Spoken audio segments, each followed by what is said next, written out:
we will be discussing about processor subsystem. As you can see from this slide, you can see this is the processor subsystem. As we already know that we have a core 0 and a core 1, and each core has its own NVIC and DAP registers. And NVIC, as we know, it's a interrupt. You can understand that it as a interrupt for now. Maybe in the later slides we will go a little in depth. And DAP is debug. Okay, so actually NVIC stands for nested vector interrupt controller, and DAP stands for debug access port. And you can see here they have exclusively mentioned bus, and they have mentioned AHP. This is the advanced high performance bus that we have already seen in the bus fabric. This is like the bus with the maximum bandwidth so that the communication can happen easily. And then we have the SIO. This is the very important part which we will be discussing from the next slide onwards. And SIO, we have already discussed in our first unit. SIO stands for single input. It is single cycle input output operation. So we have multiple operation in that. If I want something to happen very fast, then I can use this SIO, which is single cycle input output operation. And then that is mentioned here. Then we have interrupts. We have 26 system level interrupts. So this is where we have to be very careful.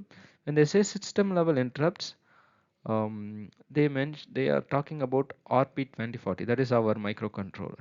Whereas if you talk about the processor, the main Cortex processor, it can or it has a provision where you can use up to 32 interrupts, but we are using only 26 interrupts. And then we have a serial wire debug through DAP port. Moving on to the next slide. Yeah, so this gives a better view. And to help you understand better, you can look at this diagram.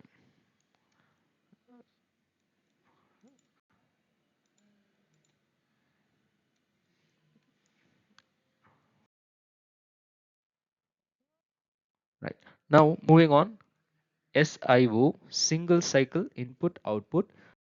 And why are we learning this? By end of this particular part, you will be able to discuss what are the registers used in SIO and how to choose between the different cores and controlling SIO. And this SIO has a very low latency. By latency, what we mean is that any information can be sent and received at a very um, small amount of time, minimum time. That is why we have mentioned it as low latency.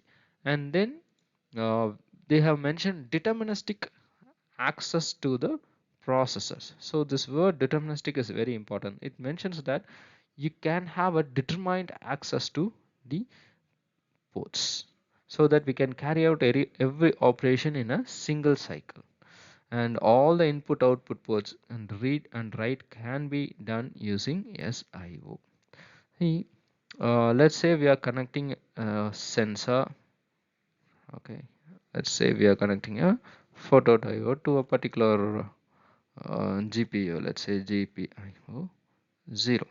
Now if I want something to happen out of it, and if I want that to be done in single cycle, I can program this in SIO using this IO port, and this will be enabled through AHB light system bus. And typically whenever that is used, we will have no other but to have two cycles.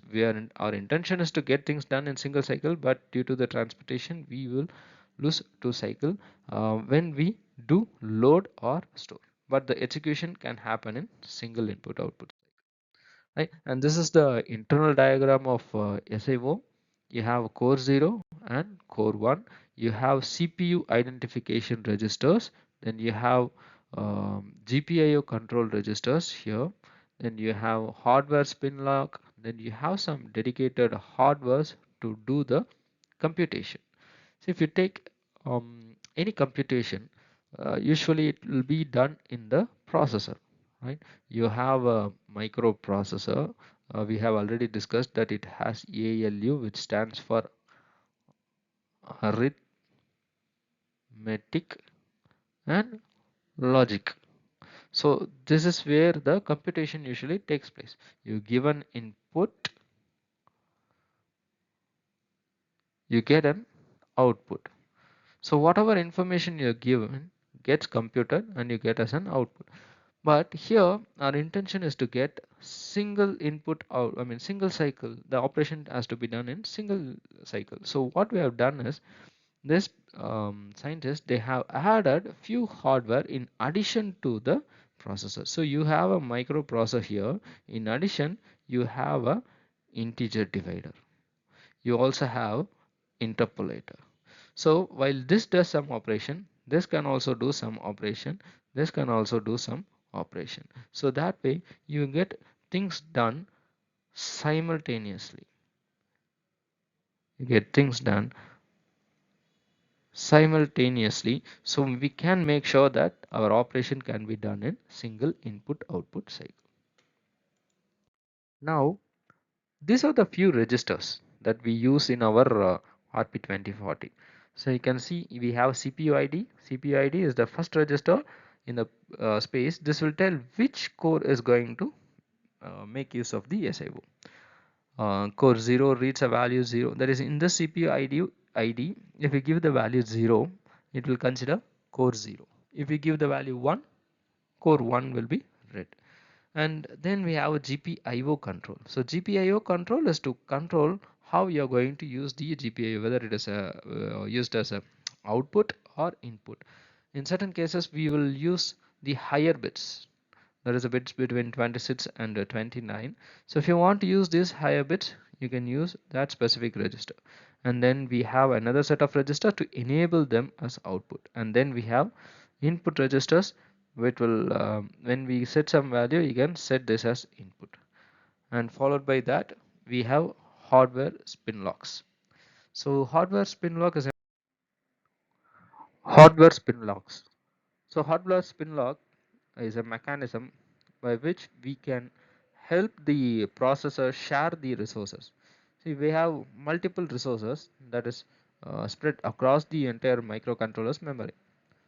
If I want a certain resource that is to be used by both the cores, there should be some mechanism which shares access to these resources uh, without restricting the others, right? So to do that, we have this hardware spin lock. So this manages mutually exclusive access to shared software resources.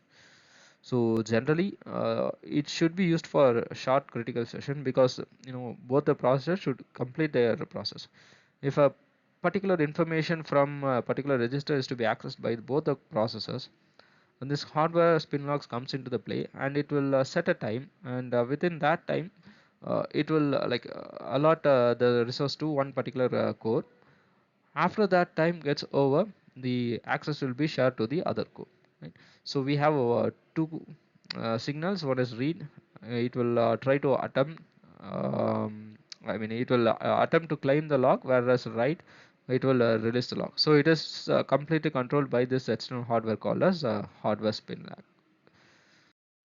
And now comes FIFOs. So we know what FIFOs are. FIFOs are like temporary storage spaces. We have two FIFOs. One is uh, they have made it in such a way that one is for core 0 and one for core 1. But if needed, we can combine them both as combine them both as a single and use for certain huge data transferring operations. So we have this FIFO, each are 32-bit wide and each are 8 entries deep. So you can have 8 entries and put together if in cases if we need a 16-bit operation, and sorry, not 16-bit, if we need a 16 entries, that also can be done by combining this both. But in that case, you'll have to make sure that one is empty, the other one, both are empty, and the second one will not be used for the purpose. And one of the FIFOs can be written by core 0 and core 1, and the write operation, read operation are done by this signals, and we have a status register as well. So we have 4 status: valid, ready, read on empty, write on full. So the description as follows. And we have 2 interrupts exclusively for SIO, which are placed in 15 and 16. This is to tell whether the FIFO is ready to accept or what is the status, whether it is full or not. So this interrupts will automatically trigger based on the condition of the FIFO. This will help us in controlling or smoothing our regular process. And this is the next hardware, which is integer divider.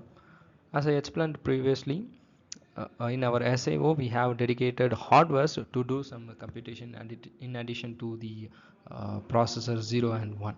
So we have this integer divider. The SIO provides one acycle signed or unsigned divide or modulo division module to each of this core. So each core gets their own integer divider, and the calculation and everything can be used in appropriate registers. We have a dividend and divisor registers where you can enter the values. When you program, automatically everything will be taken care when you do it in a higher level programming language, like Python and C. While if you do register level programming, then you'll have to enter the values manually in these two registers. Uh, these two, the division, sorry, the dividend. Maybe we can highlight it. Oh, yeah, dividend and divisor. And you get two outputs. One is quotient, the other one is remainder. You know the difference between a normal division and modulo division. So this is for normal division, where you will get the quotient, when this is a the modular division, where you get the remainder of this division. So this will be completed in 8 to 9 cycle. Yes, obviously this will happen, though this is a single input output cycle.